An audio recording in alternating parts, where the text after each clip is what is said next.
अब यहाँ पर मैंने इस डेटा एरे को जो है वो प्री फॉर्मेटिंग के अंदर प्रिंट कर दिया। ठीक है। अब यहाँ पर जैसे आऊंगा, अब मुझे बैक जाना पड़ेगा। मैंने दूसरी फाइल जो है वो यहाँ पर बनाई है, रिफ्रेश करते हैं, ऐसा एरे की पीएचपी की। तो आपको यहाँ पर एरे जो है वो देखने को मिल रहा है। अब यहाँ अगर आप गौर करो तो आपका जो एलिमेंट है वो इंडेक्स नंबर पर स्टोर हो रहा है। ऐसा ही है। ठीक है। अब मुझे एक बात बताओ कि जावास्क्रिप्ट के अंदर एरे होते थे, पढ़े। उसके रिप्लेसमेंट में एक और चीज होती थी जिसके अंदर आप सेम काम कर रहे होते थे कि आप मल्टीपल डेटा स्टोर कर रहे होते थे, लेकिन उसके अंदर इंडेक्सेस नंबर नहीं, कीज होती थी, ऑब्जेक्ट्स। JavaScript objects. अगर मैं आपको याद दिलाऊं, यहाँ हमने यहाँ स्क्रिप्ट का टैग लगाया। ठीक है। तो आप कैसे बनाते थे? आप एक ऑब्जेक्ट बनाते थे, ठीक है, जो कि आपके पास काम करता था की वैल्यू पेयर में। किसमें? की वैल्यू पेयर के अंदर। अब इसका फायदा ये होता था कि जो आपकी वैल्यू है, जैसे एक वैल्यू है 7, ठीक है, अब आपने 7 की का नाम रख दिया नेम। अब आप इसको जो ना एक टेम्पररी वेरिएबल समझ सकते हो, किसके लिए? 7 के लिए। किसके लिए? 7 के लिए। अब यहां पर आपके लिए ये अंदाजा लगाना आसान हो गया कि जो 7 है उसको मैं कैसे एक्सेस करूंगा, कि भाई ऑब्जेक्ट के अंदर, ओबीजे के अंदर एक की है नेम, तो मुझे क्या मिल जाएगा? 7। जबकि अगर मुझे यही सेम काम एरे में करना है तो मुझे गिनना पड़ेगा कि 7 कहाँ रखा हुआ है, 1 पे रखा हुआ है। ये तो छोटा एरे, अगर बड़ा एरे होगा तो कैसे जानोगे? ठीक है। फॉर एग्जाम्पल, अगर मैं यहाँ पर बहुत सारी चीजें यहाँ पर रख दूं,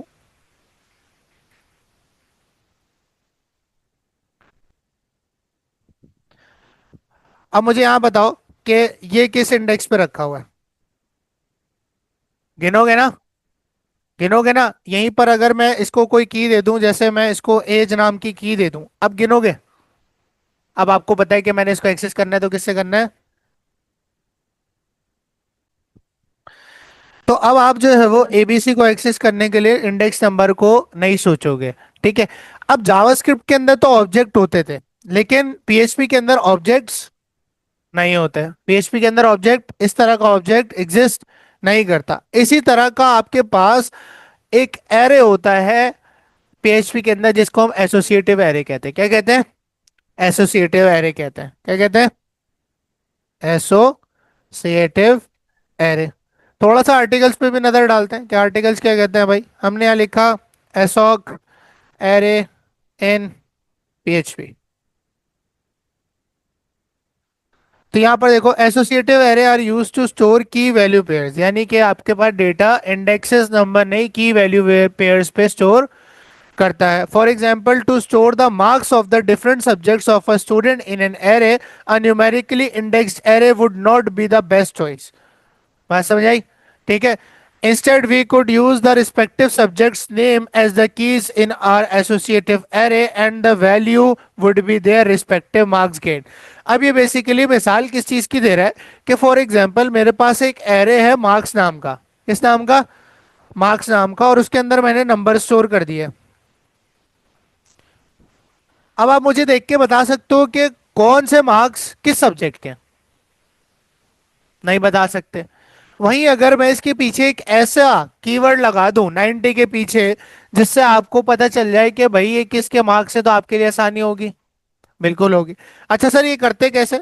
यहाँ पर देखो, एसोसिएटिव एरे कुछ इसी तरह का सिंटेक्स से आता है। अब यहाँ पर आपके पास ये वैल्यूज हैं, उसके बाद आप लगाते हो single arrow operator.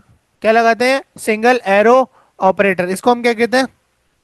Single arrow operator. और यहाँ आप अभी जो वैल्यू स्टोर हो रही है नॉर्मल एरे में, वो इंडेक्स नंबर पे हो रही है। किस पे हो रही है? इंडेक्स नंबर पे। यहाँ पर हम इस चीज को रिप्लेस करके किस में रख देंगे? की में। देखो, यहाँ आपने वैल्यू से पहले सिंगल एरो ऑपरेटर लगाया, और उससे पहले आपने डबल कोट्स में की का नाम रख दिया। मैंने यहाँ रख दिया इंग्लिश। क्या रख दिया? इंग्लिश। अब आप इस चीज को देख के बता सकते हो कि सर जो 90 मार्क्स हैं वो किस सब्जेक्ट के हैं? इंग्लिश के। ठीक है। ये बिल्कुल सेम है, इतना कोई हार्ड एंड फास्ट इसके अंदर जो है वो नहीं है। अब यहाँ पर आपने 80 से पहले लिख दिया उर्दू, और उर्दू के बाद आपने यहाँ पर लगा दिया सिंगल एरो ऑपरेटर। और आपके पास जावास्क्रिप्ट ऑब्जेक्ट में की वैल्यू के बीच में क्या यूज होता था? कॉलन। यहाँ पर क्या यूज होता है? Single arrow operator. अगर आपको अपनी वैल्यू असाइन करनी है किसको? की को, तो आप बीच में क्या यूज करोगे? ये ऑपरेटर यूज करोगे। डन है? ठीक है। सिमिलरली आप जो है वो अगले को भी यहाँ पर दे सकते हो। यहाँ आपने मैथ्स लिख देते हैं। ठीक है, और यहाँ पर मैंने लिख दिया सिंगल एरो ऑपरेटर। सिमिलरली इसके लिए भी लिख देते हैं, यहाँ पर हम लोग फिजिक्स का लिख देते हैं। ठीक है, और यहाँ पर भी सिंगल एरो ऑपरेटर लगा देंगे। तो इससे ये होगा कि आप जो है अपनी वैल्यू को डिनोट कर पाओगे किसी एक नाम से। ठीक है, अब यहाँ पर और यहाँ पर आने के बाद मैंने लास्ट लिख दिया केमिस्ट्री। अब आपको इसमें से अगर कोई वैल्यू एक्सेस करनी है तो आपको कोई भी इंडेक्स नंबर याद रखने की जरूरत नहीं है।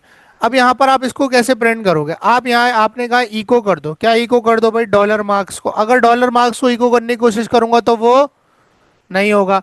तो अब यहां पर अगर स्पेसिफिक वैल्यू करनी है तो वो इक्वल से हो जाएगी, उसके आगे हम क्या लगाते थे, इंडेक्स नोटेशन। देखो जैसी इंडेक्स नोटेशन लगाई उसने बोला एसोसिएटिव एरे, उसने आपको सारी कीज सजेशन में दे दी। सारी कीज आ रही है सजेशन में, यानी कि आपको इसके अंदर डबल कोट्स या सिंगल कोट्स के अंदर आपने की का नाम लिखना है जिसकी वैल्यू आपको चाहिए। मैंने कहा इंग्लिश के मार्क्स दे दो, पहले क्या लिख रहे थे यहाँ, इंडेक्स नंबर क्या लिख रहे थे, अब इसमें क्या लिखेंगे, की का नाम जिसकी वैल्यू चाहिए। यहाँ पर आए, यहाँ पर आने के बाद हम लोगों ने यहाँ रिफ्रेश किया तो आप देख सकते हो आपको क्या मिल गया, 90 मिल गया। अच्छा एक और यहाँ पर काम करते हैं, इसको हम कमेंट करते हैं और कमेंट करने के बाद यहाँ पर मैं स्टूडेंट नाम का एक डेटा बना लेता हूँ। ठीक है, अच्छा इसको इस तरह फॉर्मेट करके लिखोगे तो ज़्यादा अच्छा रहेगा।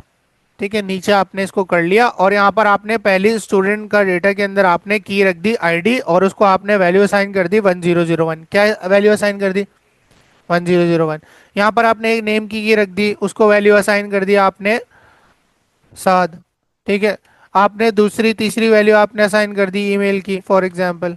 ठीक है, और यहाँ आपने लिख दिया saad@gmail.com। अब अगर मुझे 7 की ईमेल प्रिंट करनी है तो मैं इंडेक्स नंबर नहीं गिनूंगा, क्या इंडेक्स नंबर नहीं गिनूंगा, मैं एरो नोटेशन लगाऊंगा और मुझे सारी की सारी कीज यहाँ पर देखने को मिल जाएंगी। मुझे सिर्फ ईमेल चाहिए तो मैं स्टूडेंट की क्या निकाल लूंगा, ईमेल। इंडेक्स नंबर की जगह क्या लिखूंगा, की का नाम, उस वैल्यू की का नाम। तो आप यहाँ देख सकते हो saad@gmail.com आ गया। डन है? अच्छा अब यहाँ पर आपके पास अगर ये चीज 2D में होती, किस में होती, 2D में। एक काम करते हैं, इसको 2D एरे हमने बनाया हुआ था ना, उसके अंदर वहीं से उठा लेते हैं। ये हमारे पास 2D एरे ना, इसको हमने कॉपी किया और इस पूरी चीज को हम कर देते हैं कमेंट। और हमारा PHP का टैग कहाँ गया, यहाँ पेस्ट किया। अब ये एक नॉर्मल इंडेक्स एरे है, ये आपको पता है क्योंकि इसके अंदर कोई भी एसोसिएटिव वाली की नहीं है। अब यहाँ मैं क्या करूंगा, 1 से पहले मैं क्या लिख दूंगा, डबल कोट्स लगाऊंगा, ये सिंगल कोट आईडी और सिंगल एरो ऑपरेटर। तो ये मैंने क्या दे दी इसको, आईडी दे दी। यहाँ पर इसको कॉपी किया और यहीं पे पेस्ट कर दिया और यहाँ पर भी पेस्ट कर दिया। बात समझ आ गई। ठीक है, सिमिलरली अब आपको नेम देना है तो आपने तीनों जगह पे नेम की लगा दी। यहाँ आपने डबल कोट्स लगाए और यहाँ आपने लिख दिया नेम और बीच में आपने सिंगल एरो ऑपरेटर लगा दिया। इससे आपके पास साद को आप डिनोट कर सकते हो नेम से। सिमिलरली आप मेल के लिए भी यही करोगे। ठीक है, आपने डबल कोट्स या सिंगल कोट्स लगाए ईमेल और आपने इसको एक की दे दी। सेम फॉर एज, एज को भी आपने एक की दे दी। अब ये करने के बाद यहां पर मुझे एक बात बताओ कि ये वाला जो अंदर वाले चाइल्ड एरेज हैं इनको तो मैंने एसोसिएटिव एरे बना दिया, लेकिन क्या ये जो येलो वाला जो बड़ा पेरेंट एरे, क्या ये एक एसोसिएटिव एरे है, नहीं, ये अभी भी क्या है, इंडेक्स एरे है। क्या है, इंडेक्स एरे। अब कैसे पता चलेगा सर, चेक करते हैं। अगर हम लोग इसके नोटेशन लिखेंगे तो ये आ जाना चाहिए, इको किया डॉलर स्टूडेंट्स को, किसको इको किया, क्या देखो मुझे कोई की मिली, नहीं, क्योंकि अभी भी क्या है, एक इंडेक्स एरे। तो आपने देखना है कि ईच एंड एवरी एरे आपका कौन सा एरे, इंडेक्स है या एसोसिएटिव है। अब यहां पर आपने जो है वो लिखा कि जीरो इंडेक्स पर, यानी कि जीरो इंडेक्स यानी ये पूरा एरे मिल जाएगा उसको, ऐसा ही है। ठीक है, और उसके बाद आपको पता है कि 2D के अंदर आप डबल नोटेशन लगाते हो। ठीक है, ये लगाने के बाद आपने यहाँ पर की लिख दी, जैसे ही आप ये करोगे तो आपको की मिल गई। आपने कहा जीरो इंडेक्स वाला जो एरे है मुझे उसकी ईमेल दे दो, क्या दे दो, ईमेल दे दो। अब आपने ये किया तो आपको क्या मिलेगा, जीरो इंडेक्स पे कौन सा एरे रखा हुआ है, देखो ये एरे जीरो इंडेक्स पे रखा हुआ है, ये 1 पे रखा हुआ और ये 2 पे रखा है। तो जीरो इंडेक्स के जो ईमेल की है उसके अंदर वैल्यू क्या है, saad@gmail.com। तो आप यहाँ पर आओगे तो आपको saad@gmail.com ही देखने को मिलेगा। सिमिलरली अगर मैं यहाँ पर 7 की सारी वैल्यूज प्रिंट कराना चाहता हूँ तो मैं क्या करूंगा, यहाँ पर इसी को मैंने डुप्लीकेट किया, यहाँ पर मैंने 7 की आईडी प्रिंट कर दी, यहाँ पर मैंने 7 का नेम प्रिंट कर दिया, यहाँ पर मैंने 7 की एज प्रिंट कर दी। तो अब आपके पास 7 की सारी वैल्यूज आ रही है, वो हमने बी आर नहीं लगाया तो आपके पास ये आपको शो नहीं हो रहा है। तो ये तो कर दिया सर। अब क्या मैं इस पेरेंट एरे को भी एसोसिएटिव एरे बना सकता हूँ? बना सकता हूँ। क्या मैं इसके पीछे सिंगल एरो ऑपरेटर लगा के की नहीं दे सकता? मैंने कहा ये स्टूडेंट वन है, क्या है? स्टूडेंट वन है सर। ठीक है। तो अब आप देख सकते हो कि मैंने इस पूरे एरे को, इस पूरे एरे को एक ही असाइन कर दिया, वो क्या है? Student one. सिमिलरली मैंने इसको कॉपी किया और यहाँ पर इसके पास भी पेस्ट कर दिया, और यहाँ पर मैंने इसको कर दिया 2 और यहाँ पर कर दिया 3। अब यहाँ मैं क्या जीरो लिखूंगा? क्या मैं यहाँ पर जीरो लिखूंगा? नहीं, अब मैं यहाँ लिखूंगा स्टूडेंट वन। क्या लिखूंगा? मुझे स्टूडेंट वन की सारी चीजें ला दो। तो अब आपके पास देख रहे हो सारी चीजें आ रही। डन है। तो इस तरह से आप जो है वो एसोसिएटिव एरे के थ्रू अपनी कीज के जरिए डेटा एक्सेस कर सकते हो, और ये बहुत ज़्यादा यूज होता है। ये बहुत इंपॉर्टेंट कॉन्सेप्ट है। अभी जब हम लोग सुपर ग्लोबल वेरिएबल्स पढ़ेंगे तो आपको ये चीज़ आनी चाहिए कि किस तरह से की वैल्यू पेयर के अंदर एरे बनाया जाता है। डन है। और ये जो है ना सिर्फ पीएचपी के अंदर पॉसिबल है अब तक, कि एक एरे के अंदर की असाइन की जा सकती है ना। अच्छा, एक काम करोगे, अब इसको मुझे प्रिंट करवा के दिखाओगे लूप से, या मैं करवा दूं?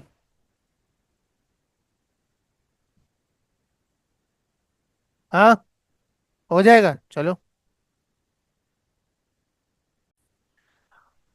अच्छा, अब इसको लूप करना सीखते हैं। ठीक है, कि हम जो है वो एसोसिएटिव एरे पे लूप कैसे कर सकते हैं। फॉर ईच लगाएंगे। फॉर ईच लगाने के बाद क्या यूज करेंगे? सबसे पहले एरे क्या निकालेंगे? एरे एज, और अपनी वैल्यू निकाल लेंगे। क्या निकाल लेंगे? वैल्यू। वैल्यू निकालने के बाद सिमिलरली जैसे हमने पहले किया था, हम यहाँ इको करते हैं। इको करने के बाद अब यहाँ पर हम ये तो काम कर रहे हैं 2D एरे पर। किस पे कर रहे हैं?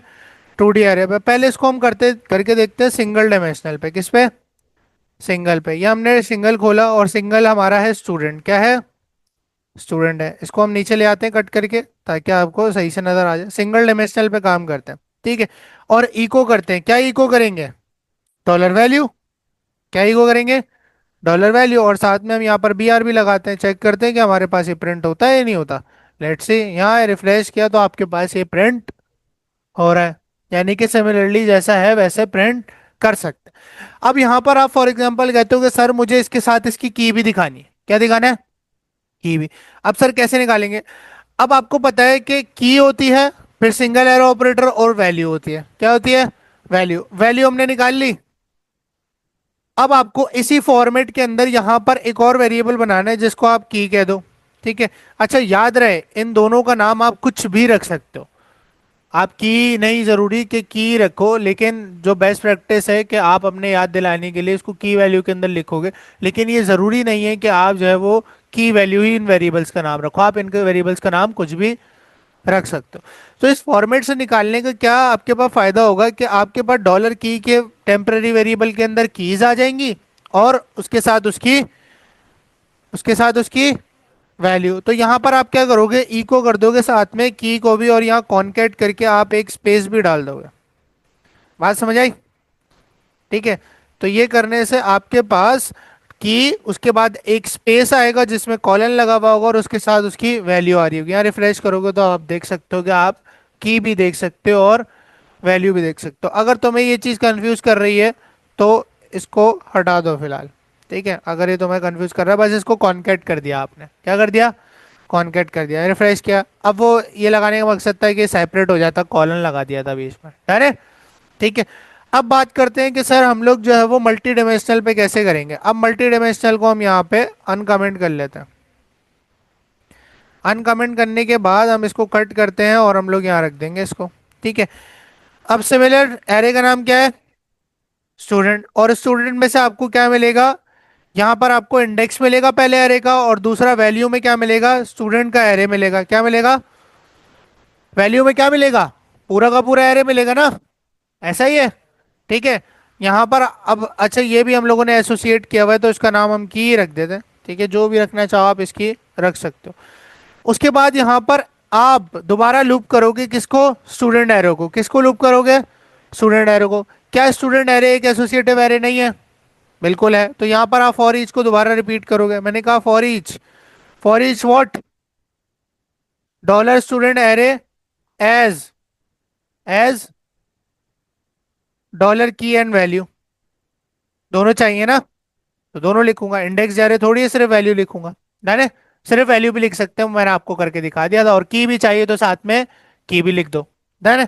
अच्छा यहां पर आपने इको किया, इको क्या किया, डॉलर की कॉनकेट किया, एक स्पेस, उसमें कॉलन डाल दिया, और यहां पर आपने कॉनकेट कर दी डॉलर वैल्यू, और साथ में आपने कॉनकेट कर दिया बी आर को, ताकि आपकी लाइन ब्रेक हो जाए।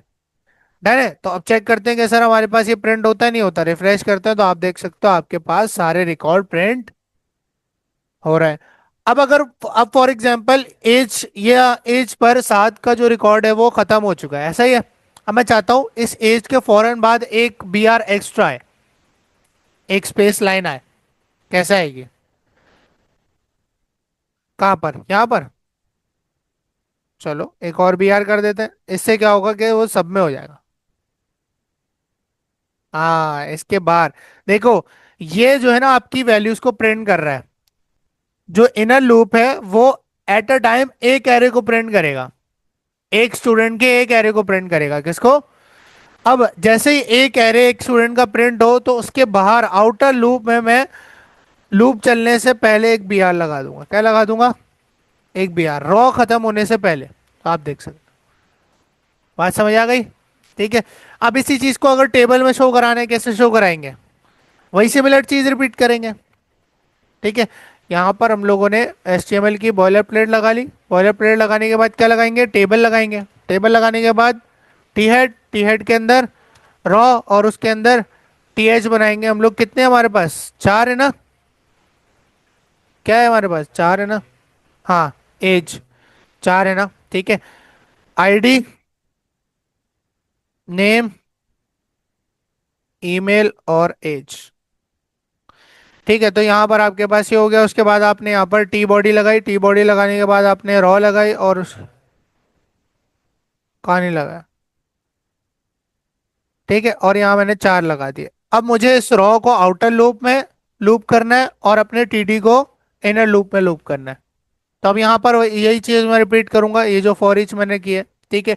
अब यहाँ मुझे लूप करना है स्टूडेंट्स एरे के ऊपर, तो रॉ के ऊपर आया, और यहाँ पर PHP की बॉयलर प्लेट ओपन कर सकते हैं, बिल्कुल कर सकते हैं। यहाँ पर मैं फॉर ईच लगाऊंगा। मैंने कहा for each student, dollar students as as child array, as child array निकाल लो स्टूडेंट में से। अच्छा अब यहाँ पर आपने कर्ली ब्रैकेट यहाँ ओपन किया, और क्लोज कहाँ करोगे, नीचे क्लोज करोगे। डन है, ताकि इसके बीच में आ जाए। उसके बाद रॉ के अंदर आप इनर लूप लगाओगे। क्या लगाओगे, इनर लूप। दोबारा आपने फॉर ईच को ओपन किया। फॉर ईच को ओपन करने के बाद आपने क्या किया, दोबारा से अब किस पे लूप लगेगा, चाइल्ड एरे पे। किस पे, child array as dollar key and value. अब इनमें से दो निकाल लेंगे। अब यहाँ मुझे की जरूरत नहीं थी, तो मैंने यहाँ की नहीं निकाली।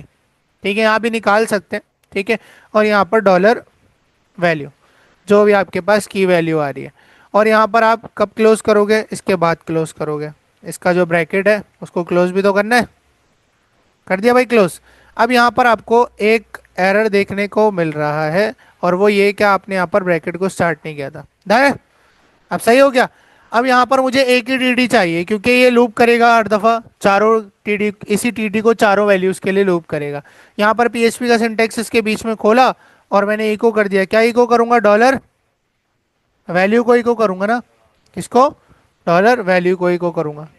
है, की तो हमने यहाँ लिख दी ना, इसमें की जरूरत नहीं है। ठीक है, चेक करते हैं हमारे पास क्या होगा नहीं होगा। अब यहाँ पर हमारे पास अनएक्सपेक्टेड 56 लाइन पर आ गया। 56 लाइन पर हमारे पास आया है एरर।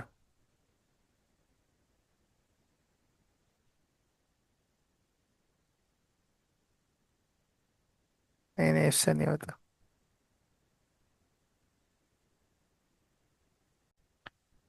एक काम करते हैं, अगर ये मुझे नेस्टेड के अंदर मसला दे रहा है तो मैं ये इनर लूप हटा देता हूँ और इसका हल देखते हैं बाद में।